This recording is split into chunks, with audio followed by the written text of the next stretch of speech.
Hey guys, Alex and Dad from 7th Hour Films back again with Doctor Who Classic. Last time we had The Brain of Morbius. What was that one about? Well, apparently there were, besides the Doctor, other rogue Time Lords. I mean, we talked about the Time Meddler and the Time Monster, and anyway. But he had been essentially ostracized by the Time Lords and been sent to a planet where theoretically he was supposed to have been executed, but one of his followers had saved his brain. I mean, seriously, and we've heard from the commenters an homage, as it were, to the Frankenstein story, and they're trying to find the what was the Doctor's name? Solon. I was trying to find the perfect body to put it in, or head anyway, and thought the Doctor might be the great head because he was also a Time Lord. But they had this rather large Frankenstein monster type of body on it. Also, great story with was it the Sisters of Karn? Yeah, who are apparently keepers of the elixir that allows people to live forever. Anyway, great story overall. We totally enjoyed it. I seem to recall there was something about the last episode though that was. Yeah, the last episode. I mean, the main thing with the last episode was that there wasn't enough of Morbius. You don't get enough of him as a character. Yeah. And there was also the scene of the Doctor and Morbius doing Time Lord mind wrestling. That was it, yeah. Yeah, which goes through all of the Doctor's 18 lives or so. Something like that, yeah. Yeah. I would actually love if they did like a remaster of that episode, and instead of all those random people, it just goes Hartnell, Troughton, Pertwee, Tom Baker, and then it just keeps going for all the future Doctors. Yeah, all the future Doctors. Yeah. That would be cool. That would be an interesting thing. I suppose in context it wouldn't make sense because he hasn't lived those lives yet, but that entire thing didn't make sense, so it kind of works out. Anyway. Today we are on The Seeds of Doom, which is a 6-parter. Ooh. So we'll be splitting it up, the first 3 here, the next 3 next week, and this will be the end of season 13 as well. Wow. So yeah, not sure really what to expect out of The Seeds of Doom. The last time we had a Seeds of something, it was The Seeds of Death, and that was an Ice Warriors episode. Yeah. So I don't think that they're going to be coming back, so I don't know. There's just going to be someone else has their seeds and they're doing something with it, so Anyway. Yeah. Anywho, you got anything else? No, I may look a little tired. We finally got Cyrano de Bergerac, the show that I was directing, up in front of an audience last night. So late night, got home, got up early this morning, went out with your mom and our dog and walked around the neighborhood. And I'm really tired. But other than that, ready to go. Yeah. But you didn't have to go to work. No. That is the important thing. Yes. The last show I did about 1.5 years ago, it was seriously, I mean, I would come home at night and I was exhausted because I was teaching during the day and directing the shows during the night. But this time, I'm not in school anymore, retired last May, so everything's nice now. Yeah. Now you just sit around and I'm not sure what you do. You just sort of sit around and do something. I do some things. I've been working on Cyrano during the day, and now that the show is open, there's an audition I may go to this weekend. I've got another show coming up in the spring, but main thing is I'm going to finally get back to playwriting, which is something I used to do long before you were born. I had, I think, 4 or 5 plays that have been produced here in the local metropolitan area of Oklahoma City, so I'd like to get back to doing that again. All right. Well, and now completely unrelated, let's start The Seeds of Doom. Here we go. Okay, well, this might be Ice Warriors. I don't know. I'm guessing this is Antarctica because I don't think there are large mounds of ice like that at the North Pole. Oh, yeah, we don't have any people permanently on the polar ice cap that I'm aware of because there's no actual land under the polar ice cap at the North Pole.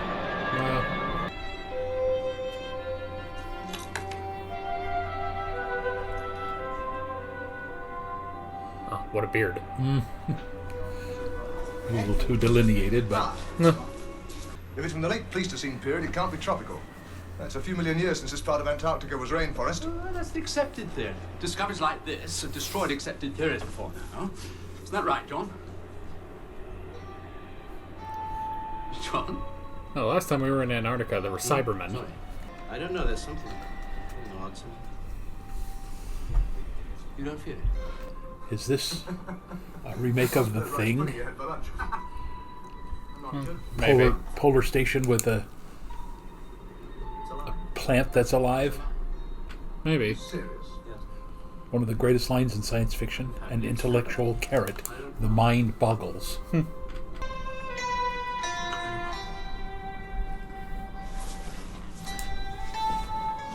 This is already starting to remind me of Planet of Evil. Just instead of antimatter, it's a seed. I said so, didn't I? It's just a pod. I mean, no root system. How can it grow without feeding? Sunlight, Charles. Ultraviolet radiation. Plants need nitrogen. I believe this is fundamentally different. We may be cultivating something that's going to shatter all our ideas about plant growth. Yes, well, don't get carried away, John. The idea behind that, I would suspect, is if you can remove some genetic material from it, you could get crops to grow faster, which would solve, the food crisis around the world. Well, he's probably some old crank that Thackeray's dug up out of retirement. He'd have no more idea about the pod than we have. We'll soon find out. He's due tomorrow. And who needs him? It's our discovery. The less said about it, the better. How long is it going to take him to get there? Well, it would be probably 18 to 36 hours at least by plane, so obviously it seems like they're going to have to take the TARDIS. I was going to say, why would you not take the TARDIS? And what is your bureau doing about bonsai? Bonsai, Mr. Chase. Mutilation and torture, Mr. Dunbar. The hideous, grotesque Japanese practice of miniaturizing shrubs and trees. What is your bureau doing about that? Well, No answer. So this guy was not a fan of the Karate Kid. Of course, this is also the start of the plot of Little Shop of Horrors. But being set in the Antarctic, that seems to be an homage to The Thing. I think the original title is The Thing from Outer Space. Ugh. Oh, God, plants freak me out, man. Oh, that was a really good effect, though. Yeah.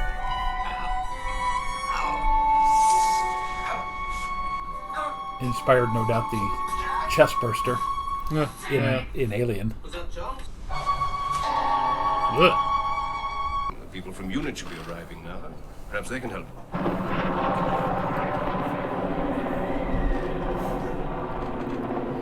I can't believe the doctor took the long way. Yeah. You must be the doctor. Yes.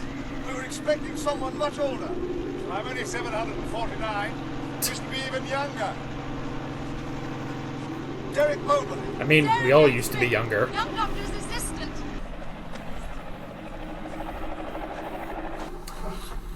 Most people don't know that the South Pole is actually a desert. It rarely ever snows there. What do you stand it?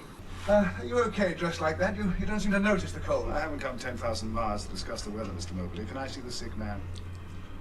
Yes, of course. May I? Go on this way. Sorry, that's the teacher in me. I'm no medical expert on those figures. He should be dead, shouldn't he? I wonder. Ugh. Grief. It wasn't like that an hour ago. Well, it's accelerating. It's How long before turning the into a medical team Caesar arrives? salad. It's difficult to say in these conditions. I can prepare a specimen slide if it'll help. Yes, it would help. Thank you. Right. Pod. It's over here. Well, I was wrong about that guy being evil, at least. You sure this is the place, Stevenson? Yes, and if you told us what you were doing, perhaps we could help. They should have goggles on. Yes.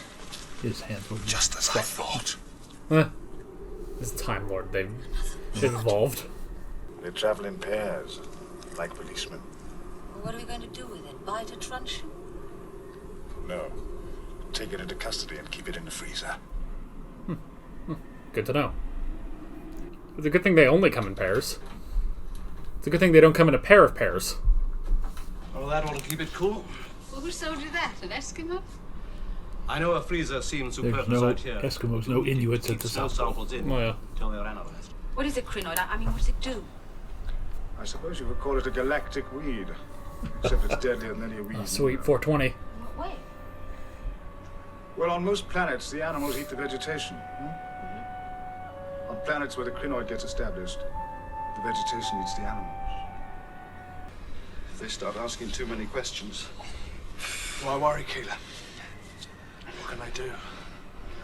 Well, I mean, how lost do you have to get to end up in Antarctica? But I'm not a surgeon. What about you? You're a doctor. you must help yourselves. He's not a doctor of medicine. You studied physiology. You know how to handle a scalpel. Dissect dead specimens, yes, but Charles is a human being. I won't be much longer if you don't operate. Look, have you got a medical kit? We have a full medical kit in the lab. Well, what about it? You're his last chance. Do my best. You're a good man, Mobley. Come on. I thought the doctor said he was a doctor of medicine in a previous episode. It depends on the time of day. I don't know, you're gonna lose your not surgeon. Charles.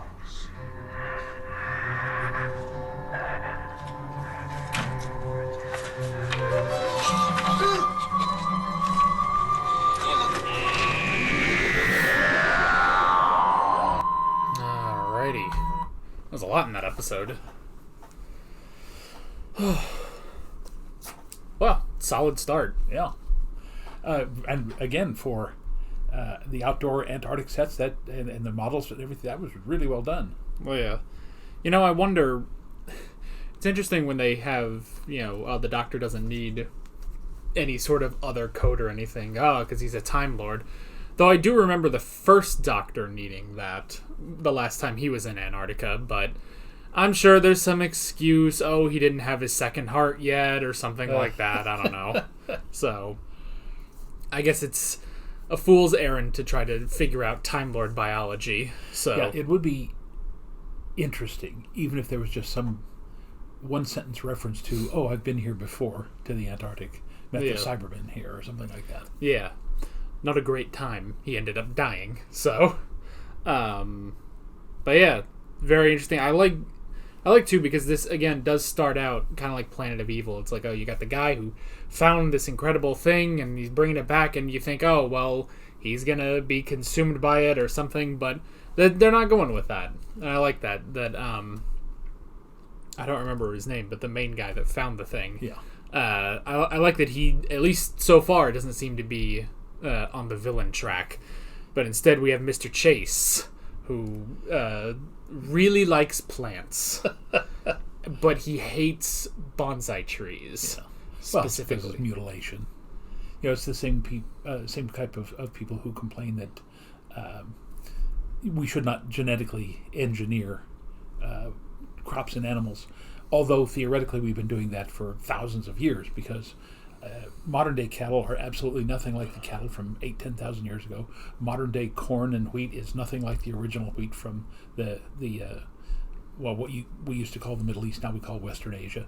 So we have, by selective breeding, been genetically modifying foods for centuries, for millennium. So yeah, so no, but it's just part of that human arrogance, I guess. I do like the fact that the bad guy there in the what do they call that, a large terrarium, he's dressed like a Bond villain. I mean, he's got the cellulose suit and he's got the hair slicked back. Reminded me a little bit of Ricardo Montalban in Fantasy Island. Yeah, that is sort of the interesting thing, because he's got gloves on, so he can do work with his plants. But who does gardening work in a full 3-piece suit?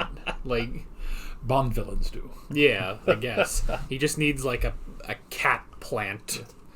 I guess maybe, well, he might not like chia pets, but if you got a chia pet cat to stroke, there you go. That could work. Okay, that's all right. That's our cue to move on to part 2. Quick, amputate his arm.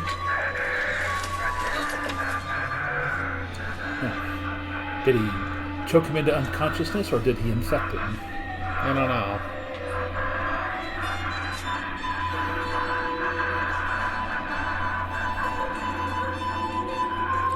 I like that you can still clearly see the eyes.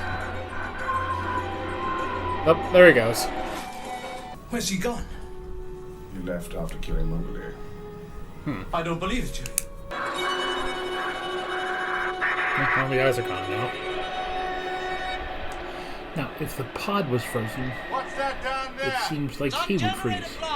Well, Have they left yet? They're leaving right now.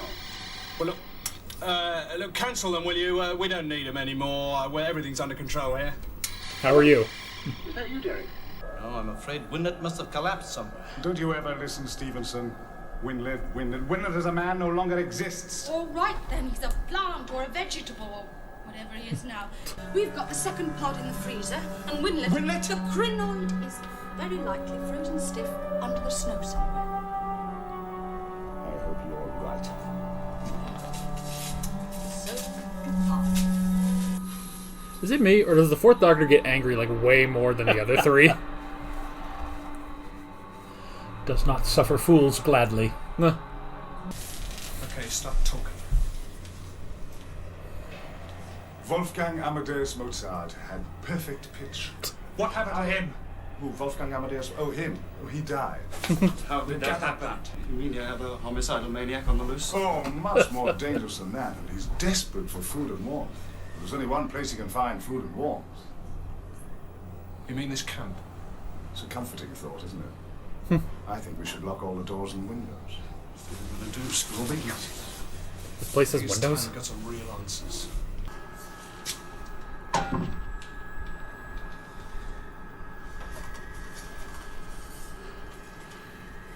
Happen to have a bomb in your back pocket? Yeah, to steal a plant. Hello, main base. Hello, main base. Can you hear me? Over.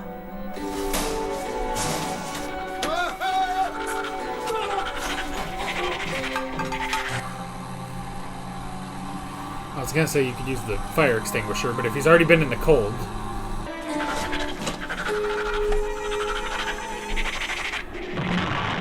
Yikes.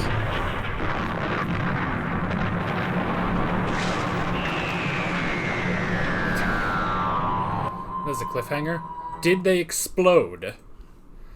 Alright. Well, with the destruction of the base, I get the feeling we're headed back to England. Could be. Well, yeah. And that's fine. Sure, everything will be nice and fine. I would like them to commit to one place, though. Especially after Pyramids of Mars, which honestly might have been just the slightest more interesting in Egypt. Yeah.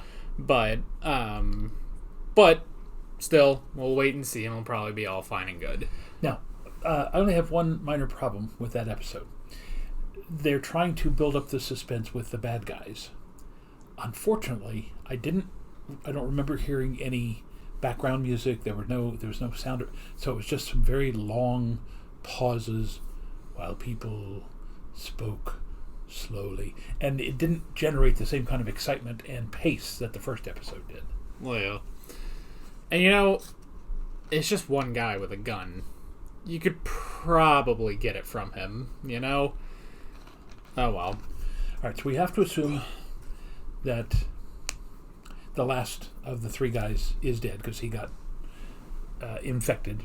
Yeah. And then the plant and everybody else has been blown up, leaving the Doctor and Sarah supposedly somewhere in the Antarctic with no food, no fuel, and no shelter. Yes. Well, I mean, there is also this, but there is the main base as well that he just called into. So presumably, I mean, they may be without power, but you can get over there, and if they have a vehicle, you can get going. See, this is another problem with not taking the TARDIS to Antarctica. You can now not take the TARDIS back to England. So they're going to have to find some other way of getting there. Well, one assumes that now that's assuming the guy got the radio actually working. We saw him calling, but we didn't see a response. But the Marines might have been on their way, and the Marines may rescue the Doctor and Sarah. But that's obviously the setup, because we've just watched the base destroyed, and everybody will wait a week going, how are the Doctor and Sarah going to survive? Yeah.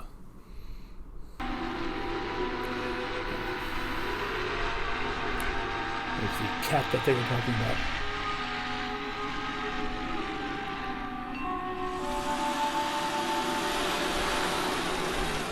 It's a good thing there's, like, we came here at a time where there's both day and night.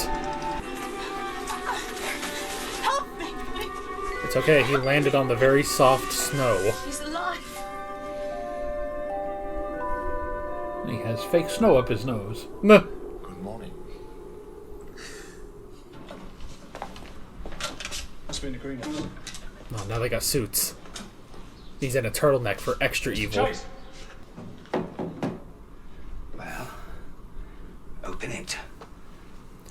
I finally figured out who Dr. Chase looks like. He looks like a mix of Peter Cushing and Christopher Walken. Yeah, I was going to say Christopher Walken.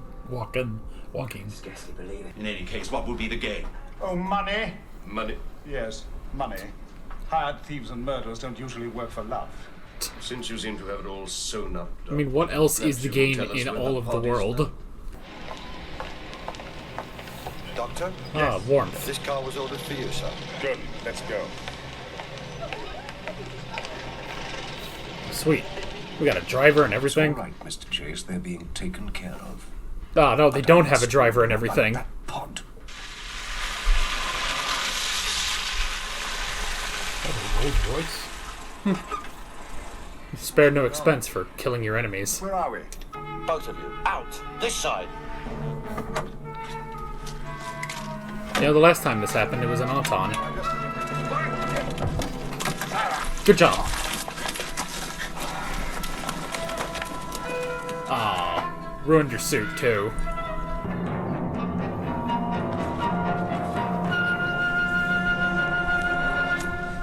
Ooh. Good job. I thought that was going to be one of the James Bond villain ends. They had him beneath like a grain silo and opened the end of it, and he choked to death in it. Well, Amelia Ducar is only one of the world's leading flower artists. Ah, yes. A perfect example. Fritillaria meleagris. Why is that in your assassin car? That's right. Chase, of course. Harrison Chase the millionaire. Good Lord. He never paid me.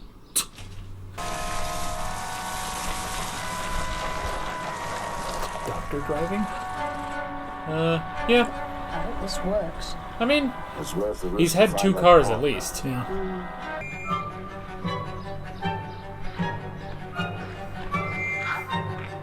Oh. I thought they were going to do the Scooby-Doo shot and keep running back and forth. You've heard of the theory that irregular light patterns can affect the senses of so-called mindless things. Oh, yes, like Scorby here. Enjoy yourself while you can, Doctor. Where's Keeler?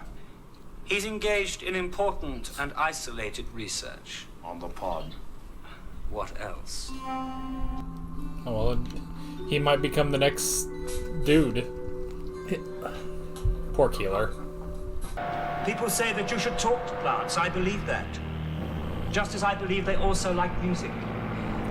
Yeah, but What? I said the music's terrible. Shut up. I mean, yeah, you can't like play some Led Zeppelin or something. Jeez, My Floriano Requiem, dedicated to Linnaeus. I'd like to die.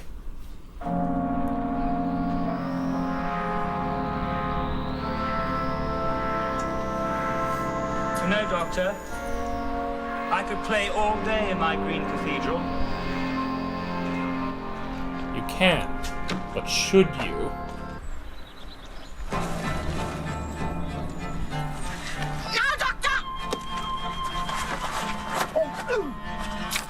Ooh, ooh.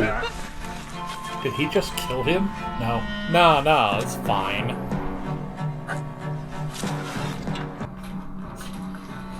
He just popped his neck. It's all right. Fetch some clamps, Keeler. You can't. It's inhuman. I don't care. I must know what happens when the crinoid touches human flesh.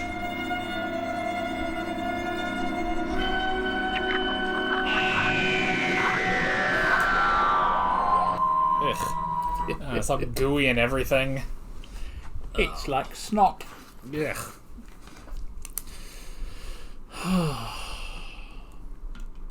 Alrighty. Well, again, doesn't have the same pace and energy of the first episode, but again, it's a good story. Yeah. It really just is one of those things where it's like, do they all have to be in England? Like, you had an entire set built for Antarctica. Why couldn't we keep this in Antarctica? Yeah. So, oh well. I mean, I guess it's, it's interesting with Dr. Chase and everything, but I don't know. It's still good, but I'm thinking the botanist is going to turn out to be like the guy in the Seeds of Death. Yeah. The one who ratted out the Ice Warriors, ultimately. Yeah, probably. They're certainly setting him up that way. Yeah. Alrighty. Well, that is the first 3 episodes of Seeds of Doom. I guess it is plural, Seeds of Doom. It's 2, but now there's only 1. But well, you could say that the 2 of them, and they didn't explain why there were 2 of them.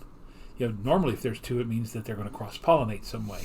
And so with only 1, you would think that it will not be able to germinate, but the first one already germinated and took over a human body. So, not exactly how that all ties in. Yeah. It just so happens they travel in pairs, apparently. So, alrighty. But yeah, we start off in Antarctica, which again is a good set piece. Yeah. Was really interesting. And yeah, it definitely worked a bit better for, I guess, the creepiness of it. I mean, it's also just an interesting story of like, oh, we're going to have this evil plant. Let's put it in the place where there are no plants. Let's put it in Antarctica. Well, that's apparently why it has not taken over the Earth so far, is because it literally landed in one of the few places where it could not germinate and become a full-fledged plant. Yeah, bit of bad luck there, honestly. Although, it could have hit anywhere, like in the Andes in South America or the Himalayas. I mean, even if it were to hit the top of Mount Kilimanjaro, it's always cold up there. It's 19,300 feet above sea level. Oh yeah. And even in the hottest of African summers, even though it's right on the equator, that snow never melts. So it's yes, you're right though. But Antarctica is a great place because it is remote. It's as they showed you, creepy because of how it's so isolated and so cramped quarters. But that kind of negates the very movie that it's based on, because that was all in Antarctica and very dark and plants from outer space and everything. And this, once you get back to England, even though it's a beautiful estate there, and you would hope to see other bizarre plants. So far, we haven't seen any of that. We've got I don't want to say the standard Bond villain, but this guy could have easily menaced Sean Connery or what's his name, Roger Moore. Yeah. So, but yeah, I mean, but that's just the thing. Especially, I mean, it's just a strange thing. Like, I get, because I'm sure we're gonna get a comment that's like, oh well, this is based in England and stuff, so this should have it in England or something. And I get it's also a television show from 1976, but still, it's like when you have these interesting sets, you could use that, And maybe it's also just the fact that I'm now like burnt out on England, because we went so long without it. That was the whole point of like most of the first Doctor's era, is he couldn't get back to England, because if he could, then Ian and Barbara could leave, And so now with everything of like, all right, it worked with like the third Doctor because he couldn't go anywhere else, but like we can go anywhere in time and space, and we are stuck in England for no reason, in the 20th century. In the 20th century, It's like we could have an interesting episode in Egypt or England or Antarctica or really England. So, but I guess that's just a personal thing. It still doesn't really take away from the story. No. So, but yeah, so we had our pair of crinoid pods, which is interesting. A plant that eats the animals instead. Now, again, don't know if the original thing from outer space and then the John Carpenter remake in this is based on something that is actually happening here in the United States, and I suspect it's happening around the rest of the world too. And I want to say it started in Georgia, but it has spread across the South. There is a vine called kudzu, which literally takes over every space it inhabits. It kills off every other plant. It doesn't actually eat them, but because it proliferates so quickly, it literally takes all of the soil and nutrients that other plants could survive on, and it consumes them itself, and it just keeps growing and growing and growing. And there are invasive fish species now in the United States that have come from, Europe, Asia, Africa, South America, wherever, and I'm sure this is all around the world. So I'm wondering if at the very base of this story, even going as far back as the 50s with the original thing, if this was literally about how in the 20th century, because of new ways to travel, boats across the ocean, airplanes and so forth, where we are bringing species into areas where they have no natural predators. It's the same thing. They brought something, I can't remember what it was. They brought rabbits into Australia to get rid of a smaller animal, and then the rabbits had no natural predators, so they started to multiply. They brought bees over. They brought the African bees over into South America accidentally, and now they are swarming up through Central America and are coming into the United States. So it seems to me that this whole thing, if it is based on that, that would be an interesting little side note to it. Yeah. And then they would later take that and use it for King Ghidorah in the Godzilla movies mainly just the alien coming down and being the top predator. But yeah. But still, I also slightly question, which they question, like, how did it get into space? And it's like, boy, that must have taken a long time for it to get here. And then it's also been here for like 20,000 years. Yeah. But it's been waiting. It's waiting. Luckily, it never died in the cold. Well, if it didn't die in space, I guess that's true. Then it's one of those plants that one of those objects. Because essentially they talked about, can't remember what they called it, the little plant bacteria that can survive in outer space, and that's why even now we're thinking that there may be bacteria on Mars that has survived from whenever it was a more thriving planet. Yeah. Well, it also slightly reminds me, what was the episode? Was it the Green Death with the little slug things? Like the maggots. Yeah. It kind of reminds me of that, although that was more... that one was more because of the pollution or whatever that, was causing these things to grow. But it kind of reminds me of that. Like, I do kind of... And maybe, like, part of the reason why I'm not as on board with England stories anymore is because I like England stories when you have all of UNIT there. Like, if this was a thing where it's like, oh, well, we have to contain this, plant that could, take over and infect a human and could maybe start infecting other humans. I like it when it's like, all right, we have the Doctor, we have Sarah Jane, but we also have the Brigadier and we have Benton and, trying to figure things out. The Brigadier wants to blow things up. Technically, I guess that works, presuming that, was it Winlet, or the man who formerly known as Winlet, apparently he must have died in that explosion, so... Which essentially tells us that it's not invulnerable. Yeah. Unless, of course, you blow it to bits, and then, like plants that can do that, you lop off a piece of it, and if it falls into fertile soil, it'll actually germinate new roots and become an entirely separate plant. So that may be something they're going on here. Yeah, I mean, this is 6 episodes, so it's entirely possible maybe we'll go back to Antarctica and something's happened. Again, it's been many, many, many years, decades since I've seen the thing. But if I recall correctly, they ultimately destroy it with fire because it was thriving in the cold, and they end up burning it to death. So oh, yeah. That may happen here, too. I don't know. Maybe. But yeah. Well, so I wrote down Moberly and the other characters, but they're dead. They're all dead. Unfortunately.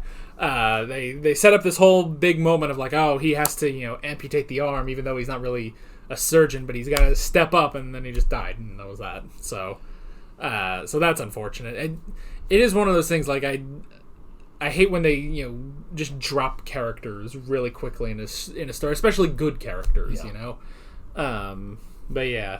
But instead, we got Keeler and Scorby, our 2 stooges. One of them just wants to murder, and the other one wants to be a botanist. So, and when they talk about, like, oh, they had everything planned, like, I guess, but it seems... I don't know. Like, it seems kind of weird that it's like, okay... Like, if the whole thing of, like, oh, well, the story is, you know, they'll just have disappeared, you know? We'll kill them and bury them, and they'll never be found or anything. It's like, well, someone's going to go to that base eventually. The Marines or whoever is actually in Antarctica. Someone's going to go there.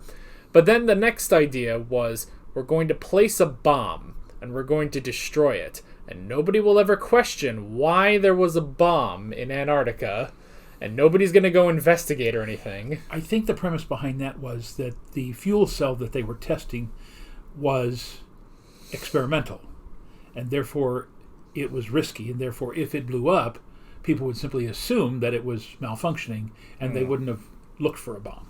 Well, yeah. Now, the one flaw that I see in this whole thing is that when Scooby-Doo and Keeler land in Antarctica, didn't they say they were they were off their flight path or something and happened to land? No. Yeah. Antarctica is huge. You cannot say we got lost in a storm. You know, that's the one unbelievable part of it. I know we're talking about, you know, humanoid plants, but somebody would have said, wait a minute, you had a plane land in this base in Antarctica because they were lost. No, that's that's what would be investigated. Like, I guess I don't know too many like flight paths in the southern hemisphere, but do flight paths go to, you know, like if I'm trying to think, like, okay, if there is a flight from the tip of South America to the tip of Africa, would you not just go east to west? North and east, yes. Yeah. Like, there's... Like, I was trying to think, like, okay, well, maybe if the story is we headed south for some reason, we were going to pass over Antarctica, then come back around to reach South Africa, but no. I don't think that's a thing, because it's Antarctica. There is, though, something similar to that, though, over the North Pole. So, for example, if you're flying from Moscow to New York City, instead of going directly east across Europe and then across the Atlantic, there is an actual way, they call it, I think they call it the Great Northern Route or something like that, but you do fly north up over Greenland and then come down. Because of the curve of the Earth, it's actually a shorter distance. So, but I've never seen that in the South because there's fewer land masses in the South. You know, like you said, you got the tip of South America, the tip of South Africa, and Australia, you know, and the Micronesian nations out in the Pacific. But no, there's no plane that would deliberately fly over the Antarctic. And that's the thing, because there's also a lot of water between those 3 points and Antarctica, just Antarctica. Whereas, like, you know, if you're going from New York to Moscow and you're at least going over Greenland. You know, it's like, oh well, there's at least something we can land on if we need to. Like, you don't land on Antarctica itself. Yeah. So, by the way, I think that's called the Great Circle Route, not the Great Northern Route. But yeah, and totally off point here, but I just want to tell people one of the places that I have on a bucket list that I would love to see before I die is the Cape of Good Hope there in South Africa. It's the southernmost point there in Africa. And there's a website called AirPano, AIRPANO, I think it's airpano.com, that you can go on there, and they have a plane that has flown in a giant circle around, or it may have been a drone, around that southern point, and it literally, you can just follow the video as it goes all the way around there. It's just one of the most astoundingly beautiful spots on the entire planet. I used to show that when I was teaching about Bartolomeo Diaz and Vasco da Gama, who had to go around South Africa. They were the first Europeans to make it to South Africa and then going on to India back in the late 1400s. Yeah. Isn't it in South America that they have the lowest point, I guess, before you reach Antarctica? Yes. That's Cape Horn, the Straits of Magellan. Yeah. That was slightly featured on one of the Top Gear specials. Slightly featured because that was their goal, was they were going to drive all the way to the most southern town on Earth.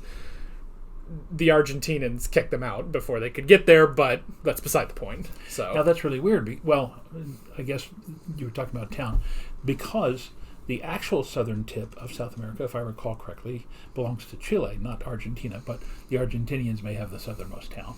Yeah, so I don't know what it was specifically, but that's what I remember, because I think they were going there.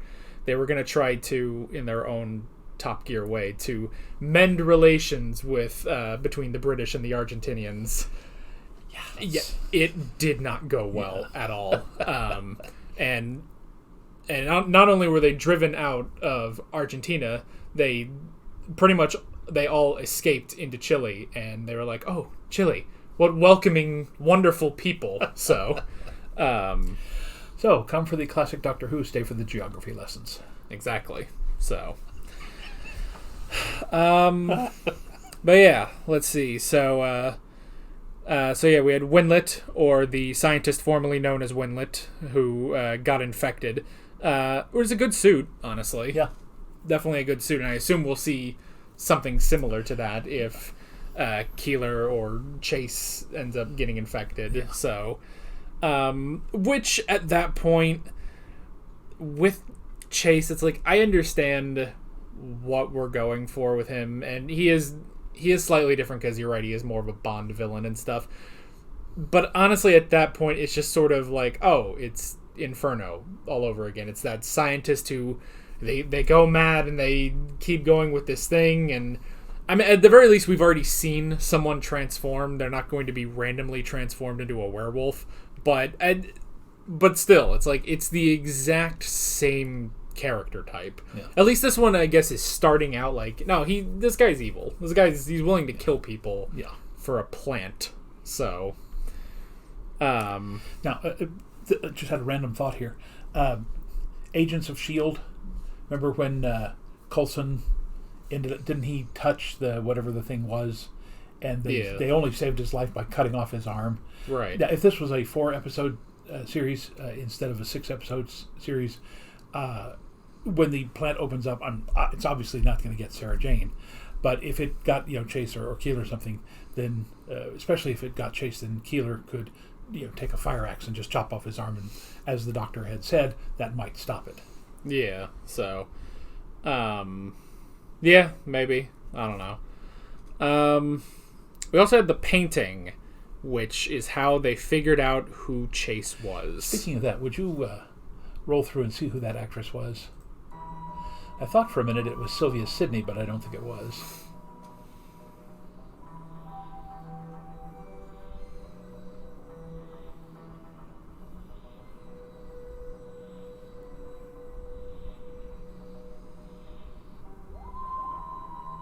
Sylvia Coleridge. Huh. But nice little cameo there. Yeah. It's just such a strange way of, like... I mean, I guess, so he bought this painting a long time ago, didn't pay for it, keeps it in the back of the car that his chauffeur drives. He never got it out of his car, and that is how they were able to trace back to him after the guy's driver tried to kill them. Yeah. So, it's a bit convoluted, but it works. So, and then, yeah, we had Chase's lab and his terrible mixtape that he plays for the plants. So, yeah,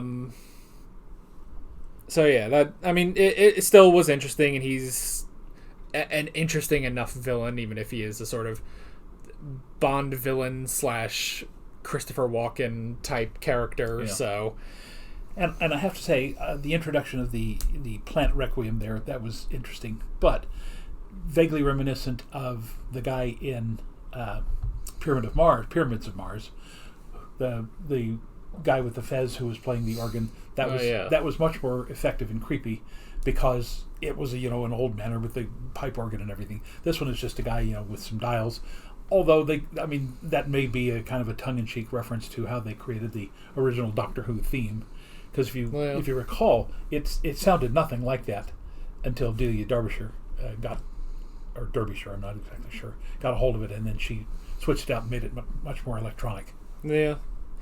I don't know. It's just of course, the way he does that, it just reminds me of like dubstep or something. It's like there are some musicians out there, they don't use instruments. They have a space bar on a laptop. That's how they make their music. That's how Skrillex got so popular. Does he still do stuff, I wonder? I don't know. I have no idea. You never hear anything about Skrillex anymore, and maybe that's for the best. I hope he's doing all right with whatever money he got from dubstep.